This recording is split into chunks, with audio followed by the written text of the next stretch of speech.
Bienvenidos, bienvenidos a la exposición de Políticas Públicas y Educación en Población Vulnerable de las doctorandos Sandra Velázquez, Pilar Jurado, Jacqueline Casallas en el Seminario de Sociopolítica y Educación de la Universidad Pedagógica Experimental Libertador.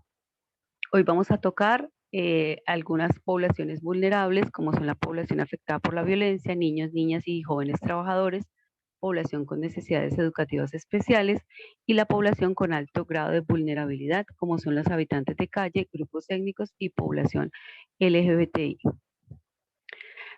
Pero primero miremos qué es población vulnerable. Es ese grupo de personas que se encuentran en un estado de desprotección o incapacidad frente a una amenaza o condición psicológica o física y mental. En el ámbito educativo, este término hace referencia al grupo poblacional excluido tradicionalmente del sistema educativo por sus particularidades o por razones socioeconómicas. Ministerio de Educación, 2015. Bueno, inicialmente encontramos a los víctimas del conflicto armado.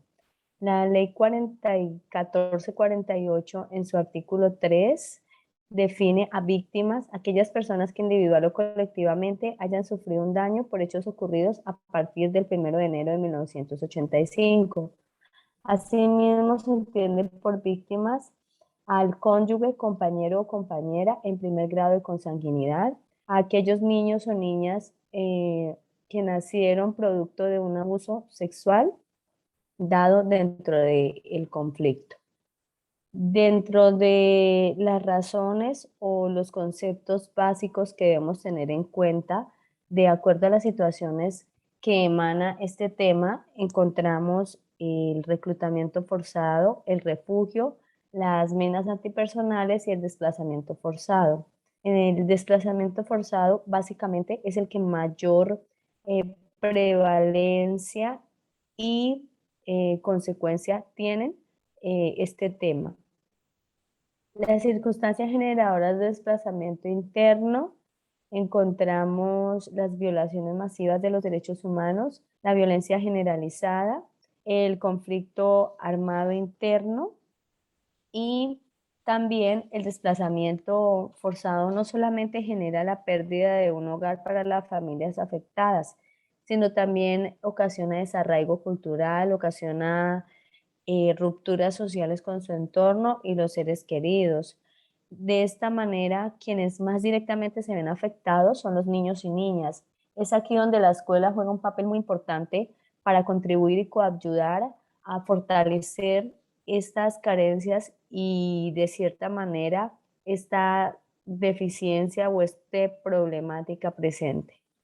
Las políticas públicas para las víctimas del conflicto armado están contempladas primeramente en la Constitución Política de 1991, teniendo en cuenta que Colombia es un Estado social de derecho, y asimismo en la Ley 1448 es el marco legal para garantizar en Colombia la atención, asistencia y reparación integral a las víctimas del conflicto armado. Esta ley se implementó en 2012 como un mecanismo jurídico adoptado en medio del conflicto armado interno colombiano para restituir las tierras a los que habían sufrido su despojo por parte de algunos de los actores alzados en armas.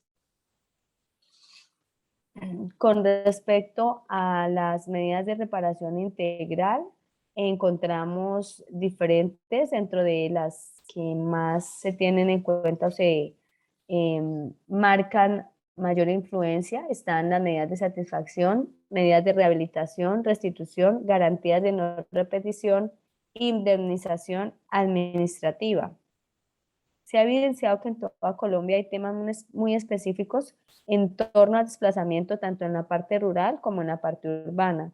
De esta manera entendemos que el Estado es quien debe ayudar a garantizar y contribuir a que este tema y las personas afectadas por el conflicto puedan mejorar y subsanar las necesidades presentes. A nivel de Colombia, encontramos, según el Registro Único de Víctimas, que es una plataforma dedicada específicamente a sistematizar y adquirir la base de datos de todas las personas que se han visto afectadas por este tema.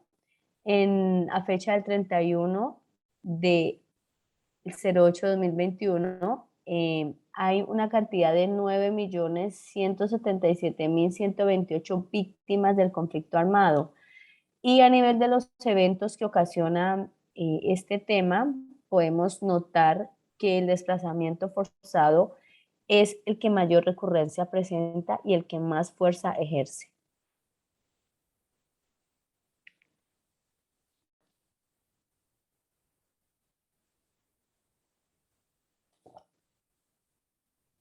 La segunda población vulnerable son los niños y niñas y jóvenes trabajadores. Estos se caracterizan porque son los que realizan esas actividades físicas o mentales que pueden ser remuneradas o no, dedicadas a la producción o comercialización y transformación o venta de diferentes bienes y servicios de forma independiente o también puede ser de servicio a otras personas. Tanto a nivel nacional como internacional, los dos coinciden en que el trabajo infantil se define como todo trabajo que priva a los menores de edad de su niñez, de su potencial y de su dignidad. Por lo tanto, es una forma de violencia contra los niños y niñas y adolescentes que se vulneran sus derechos y además se limita su plan de vida y su desarrollo físico y psicológico.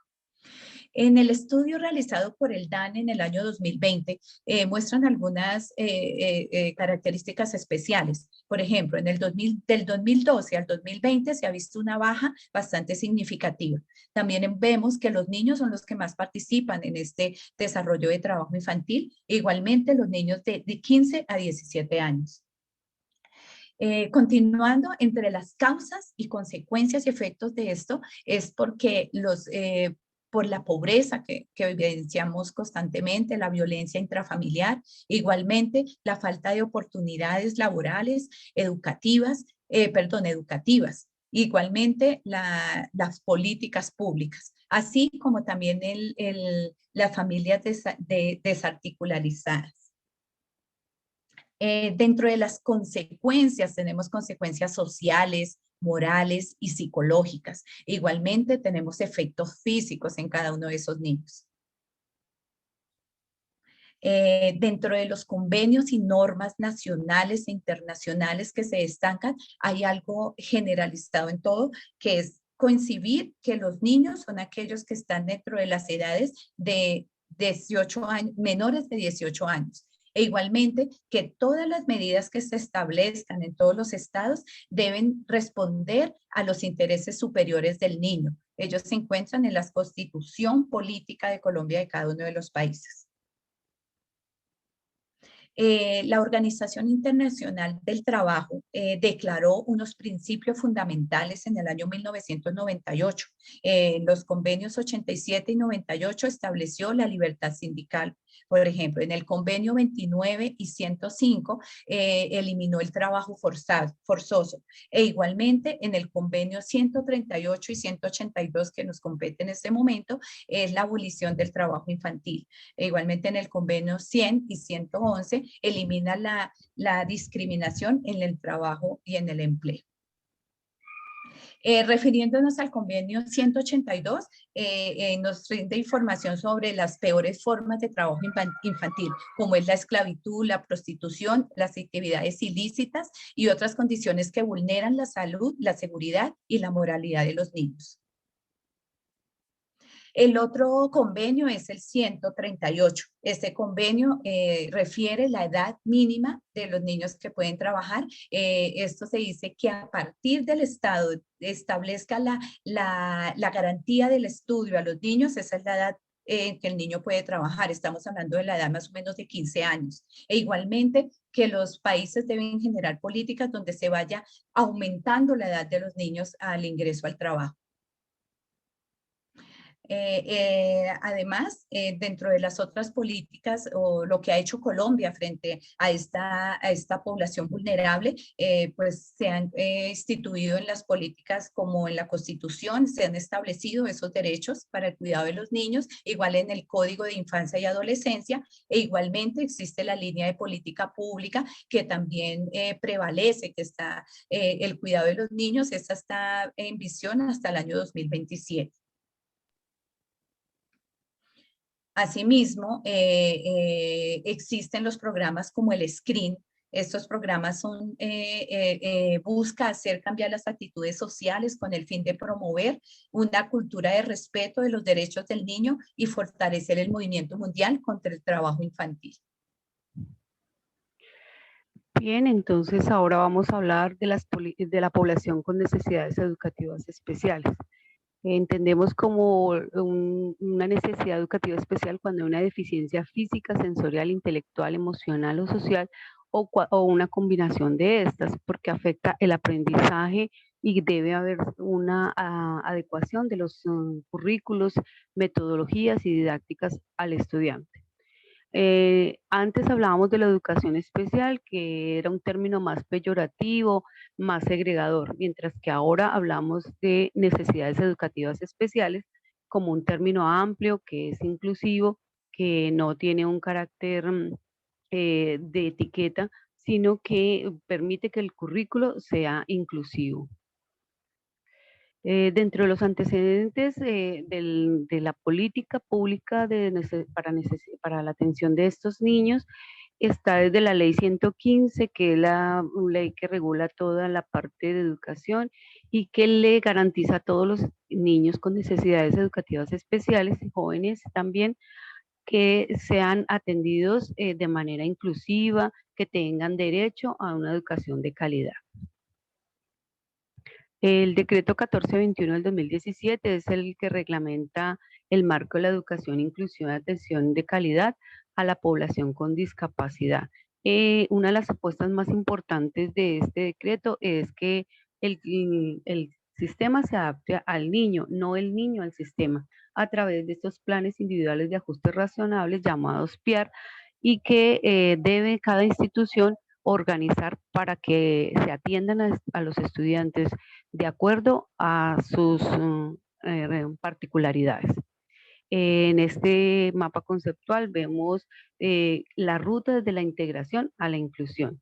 Desde el Ministerio de Educación, con su Secretaría de Educación y las instituciones educativas en particular, deben ajustar el PI, que es el Proyecto Educativo Institucional, y con todos los aliados que puedan aportar el INSE, el INSOR y el SENA, con el Instituto para Ciegos y Sordos, y en ese PI debe establecerse el plan de mejoramiento institucional que los PIAR, que deben estar incluidos los PIAR, que son los planes individuales de ajustes razonables para estos estudiantes que necesitan que se adecúen los currículos,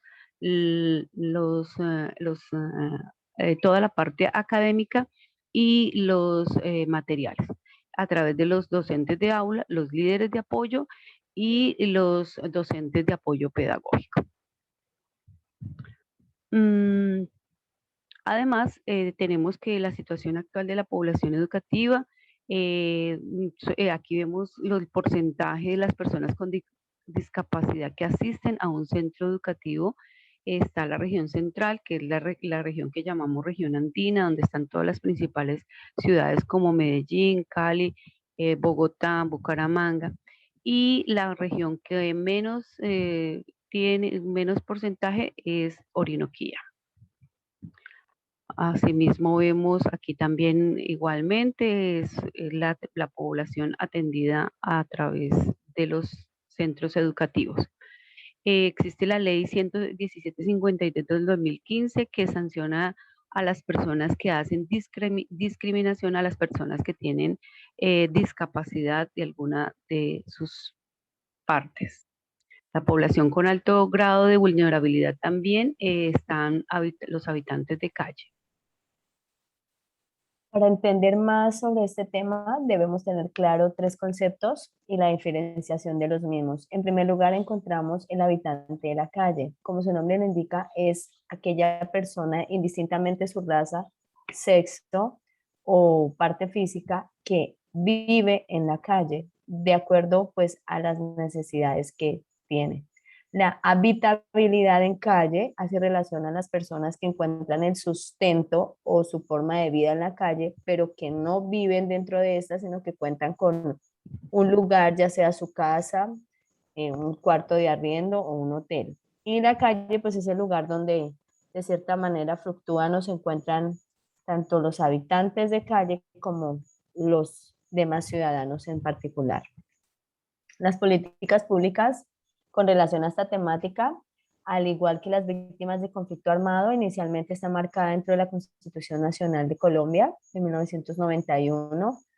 Asimismo, la Ley 1641, la cual fue liderada por el Ministerio de Salud y Protección Social y en la cual participaron diferentes profesionales de diferentes entidades, jóvenes, preocupados de cierta manera por esta temática que nos aqueja a todos en particular.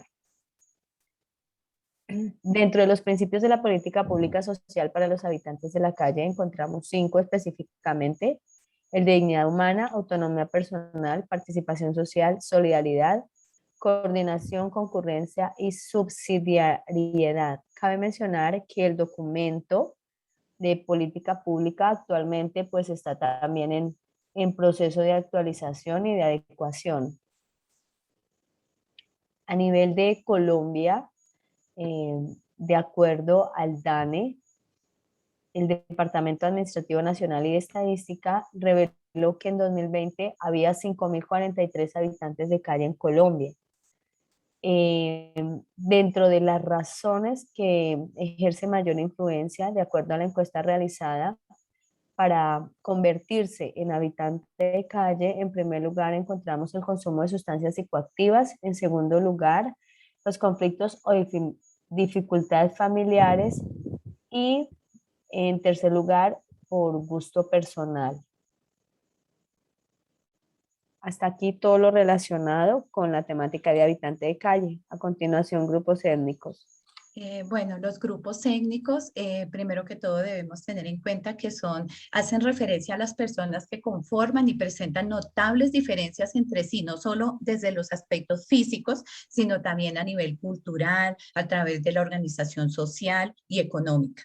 Estos grupos étnicos son muy variados y aunque hoy en día pues la globalización hace como que no se vean esas diferencias, todavía se sigue valorizando esa diversidad. A nivel internacional, el grupo que protege estos grupos étnicos es el Convenio 169, que fue adoptado por la Organización Internacional del Trabajo en el 27 de junio de 1989 y fue ratificado en Colombia en la Constitución de 1991. Es el instrumento más importante internacionalmente hablando que garantiza los derechos indígenas y de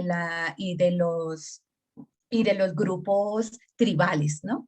La piedra angular de este convenio es la consulta y la participación. Esta consulta se evidencia en el artículo 6 de este convenio, el cual refiere en que cada país, cuando vaya a hacer alguna ley nueva, debe hacer parte de consulta a estos grupos indígenas y tribales.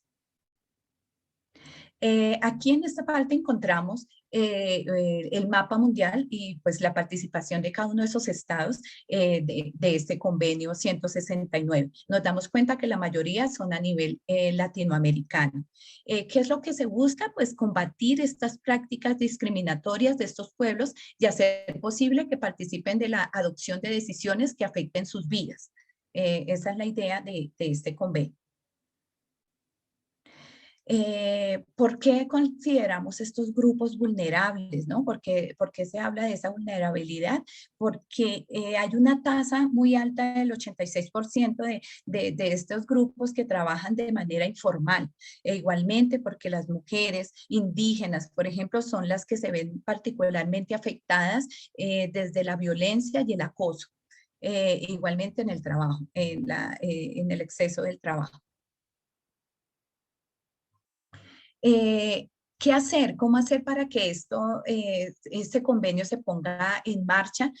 Pues lo primero es establecer que los derechos de los pueblos indígenas en la defensa de sus recursos, tanto en sus tierras, en los recursos naturales y de sus tierras. Deben realizarse las consultas, pero estas consultas no deben ser privadas, deben ser organizadas por cada uno de los gobiernos de manera factible y que garantice la participación efectiva de cada uno de ellos. También es necesario que ellos sean beneficiados con cada uno de esos proyectos que se hagan con sus tierras. Igualmente la reubicación que sea efectiva y garante de sus beneficios físicos y sociales en el momento que se les haga un cambio de territorio.